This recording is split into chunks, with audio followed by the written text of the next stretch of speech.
La vision exige une chose, sinon elle n'a pas de raison d'être. Elle ne pourra nous sauver ni porter du fruit, elle ne pourra accomplir son œuvre tant que nous serons au premier plan. La vision requiert l'absolue élimination du moi.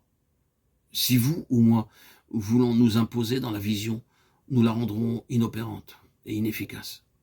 Nous devons prendre notre place aux côtés de Jérémie, le prophète. Imaginons, nous disant au prophète, tu peux prophétiser, tu peux implorer, tu peux t'attrister, tu peux souffrir intensément jusqu'à la fin de tes jours, mais tu ne verras jamais aucun fruit. Maintenant, Jérémie, que vas-tu faire? C'est ici le test. Jérémie était promis à un échec, son ministère était voué à être le plus impopulaire de son temps, personne ne l'écouta, et après de nombreuses années, des pires souffrances, tout ce qu'il pouvait espérer voir était l'accomplissement de ses prophéties les plus sombres. Quant au fruit de son ministère envers l'Éternel, il n'en vit jamais aucun.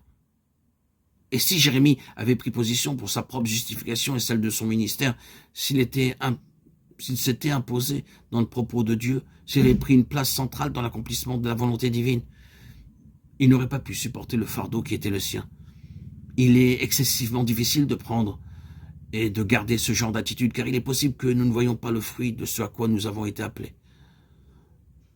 Tout ce pourquoi nous avons souffert, ce pourquoi nous avons pris position, notre témoignage ne portera peut-être pas de fruit pendant notre vie, bien qu'il y aura du fruit un jour, selon la fidélité du Seigneur. Nous-mêmes demeurerons impopulaires et discrédités.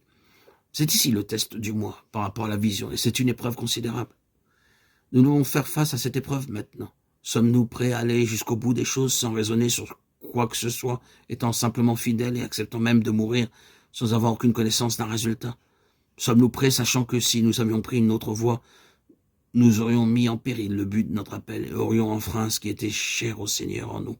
Sommes-nous prêts à ne rien voir du fruit de notre labeur, à n'avoir aucune place de choix, à n'avoir aucune reconnaissance et à demeurer fidèles? Voyez-vous, la vraie vision a de telles exigences sur nous. La véritable vision est une chose des plus exigeantes.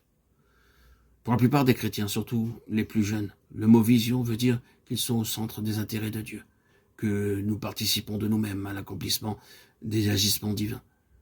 Ce n'est pas du tout le cas, car la vision de Dieu exige l'élimination du moi. Remarquons l'exemple du Seigneur Jésus, qu'avait-il à démontrer dans sa vie ici-bas?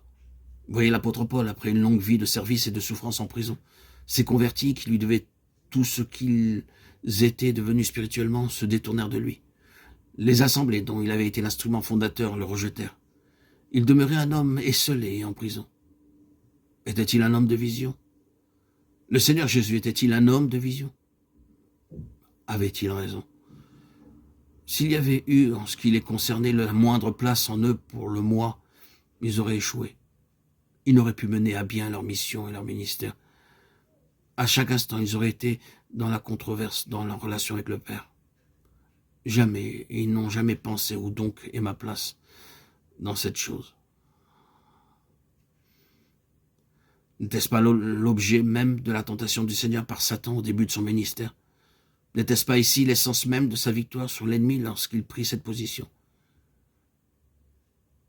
Le royaume de ce monde et leur gloire, oui, mais par la croix, par la voie de la souffrance, par le moyen du chemin impopulaire, par le biais de la répudiation par les hommes.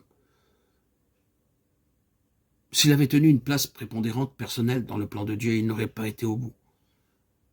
Ainsi que le Seigneur nous préserve et nous épargne de tout intérêt personnel dans les choses divines, cet égocentrisme qui détruit la vision et qui nous mènera indubitablement à la déperdition spirituelle.